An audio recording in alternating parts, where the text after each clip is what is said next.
Hey, what's happening, everybody? Double upload today. Tommy C here, shot from the Point News. It's good to see you all. And I want to bring a story up. It unfortunately probably lifted this channel up a little higher. I'm talking about this Lazo situation that happened over the summer. And I think it has finally come to a total close. I'm sure to the delight of a lot of people, including Slazo fans. He uploaded today, just not hours ago, and he made a video called Being Canceled, which should be required by law for his accusers to watch this, because you really get some insight on who I found Slazo to be.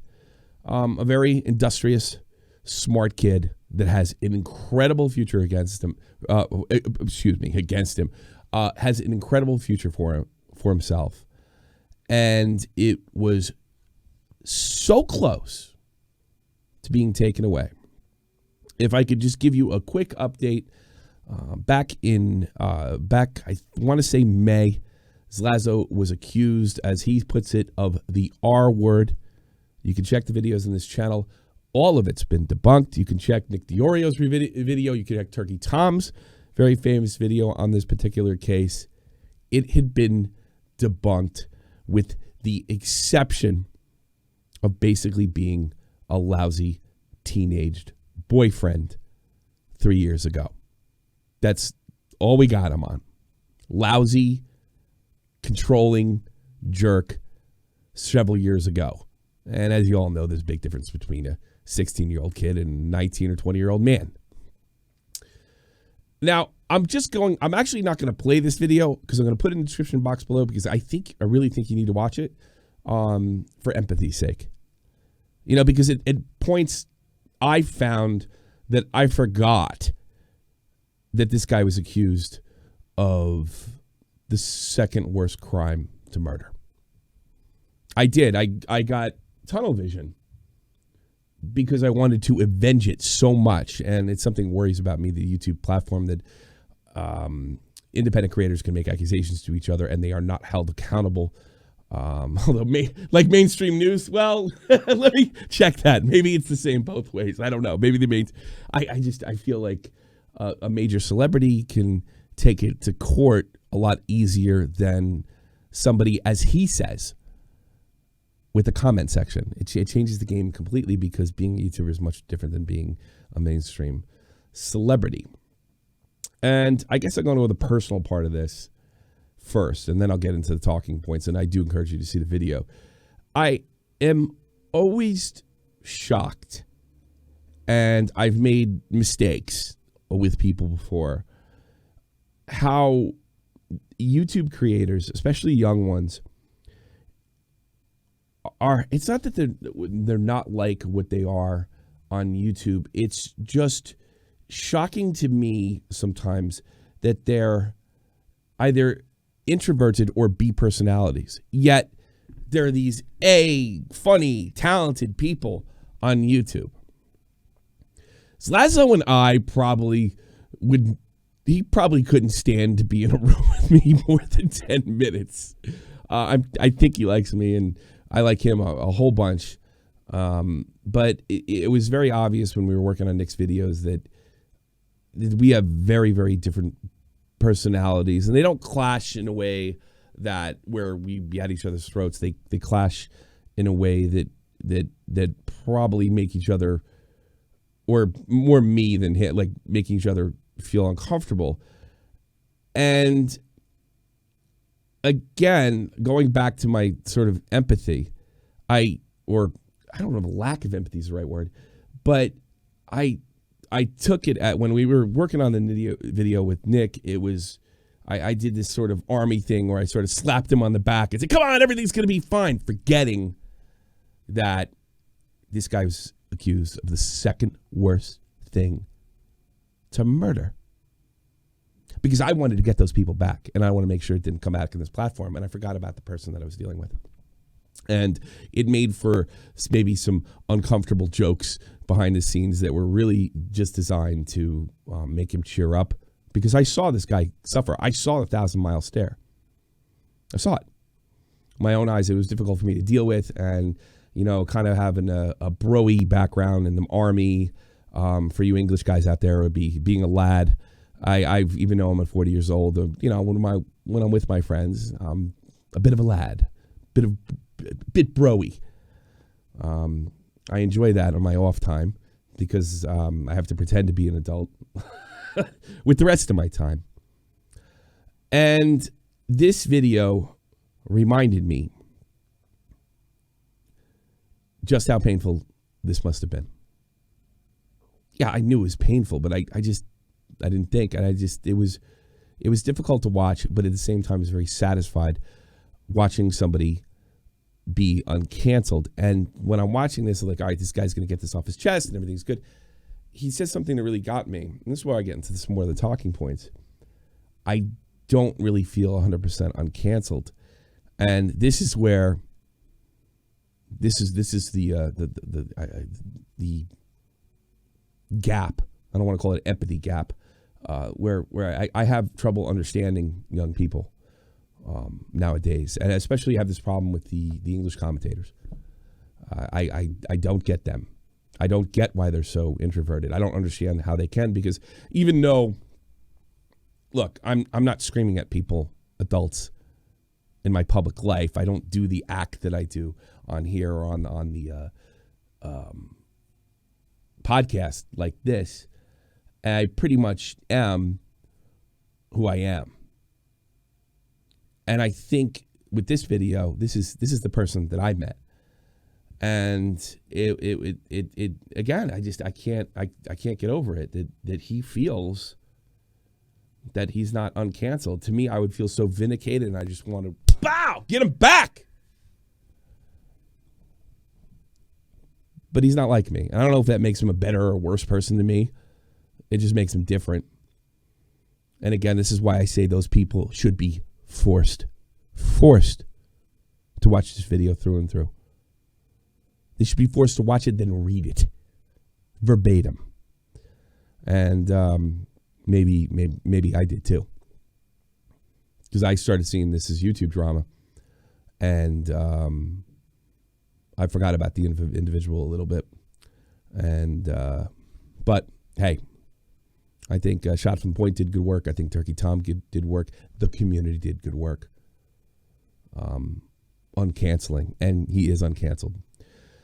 As far as the video concerned, like I said before, he didn't feel 100% uncanceled. He made the video because he felt that he needed to speak with fans. He had, and I always see that, and this is another one of sort of the gap.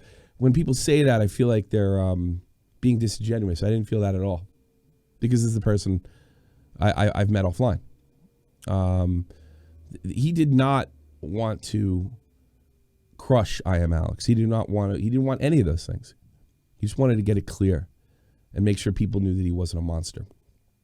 And that might make him a better man than me. I'll be perfectly honest with you, because that whole, I grew up a Catholic, but that old forgive and forget and love your enemies things, that never sunk in. I'm not equipped, but I do respect people that are able to talk the talk and walk the walk, and I think he's not a spiteful man, and it's very difficult to be not a spiteful person in this business, especially at his level.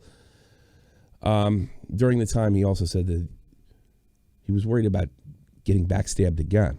The way I took that is there was some rumors, I remember me and Nick were working on it, that Jay was going to come back and with something even more, and it never happened because it was never there, because the first statement was flawed and BS to begin with, misleading.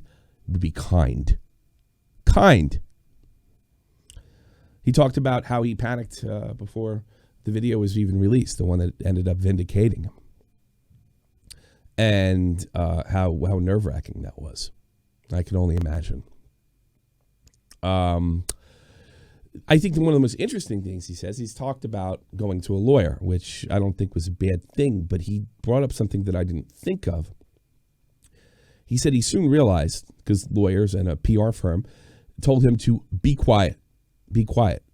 And be quiet also involves being quiet for a long period of time. And during that period of time, we had jerks like King Annie telling people an innocent person doesn't stay quiet that long.